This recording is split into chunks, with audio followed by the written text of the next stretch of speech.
शिवसेना उबाठाचे नेते आणि कुडाळ मालवणचे माजी आमदार वैभव नाईकांमागे लाचलुचपत प्रतिबंधक विभागाच्या चौकशीचा फेरा लागलेला आहे। बेहिशेबी मालमत्ता प्रकरणात रत्नागिरी एसीबी कार्यालयानं कणकवली नगरपंचायतीला पत्र लिहिलं आणि वैभव नाईकांनी कणकवलीमध्ये खरेदी केलेल्या 2 गाळ्यांसंदर्भात माहिती मागवलेली आहे।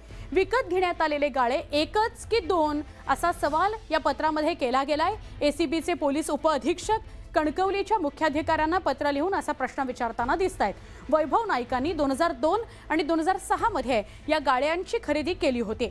या प्रकरणामध्ये 2022 पासून वैभव नाईकांची बेहिशेबी मालमत्ता प्रकरणामध्ये रत्नागिरीच्या एसीबी कार्यालयामार्फत चौकशी सुरू आहे।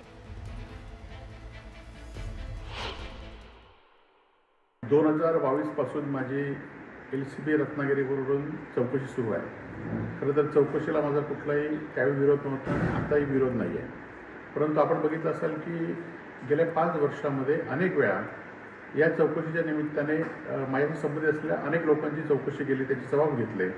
अधिकारी बदल असतात तशा पुन्हा चौकशा सुरू होत असतात किंवा राजकीय वातावरण बदललं की पुन्हा चौकशा सुरू होतात। हे खरं तर माझ्यावर अन्यायदायक आहे। परंतु असून देत, ज्या चौकशी असतील त्या चौकशीला आम्ही सामोरे जाऊ, परंतु कुठल्याही दबावाला मात्र आम्ही बळी पडणार नाही एवढं मात्र निश्चित आहे।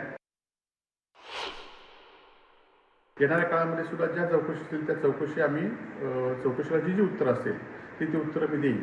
परंतु 5-5 वर्ष एलसीबी विभाग एखाद्या माणसाची चौकशी करतोय आणि अशा अनेक चौकशी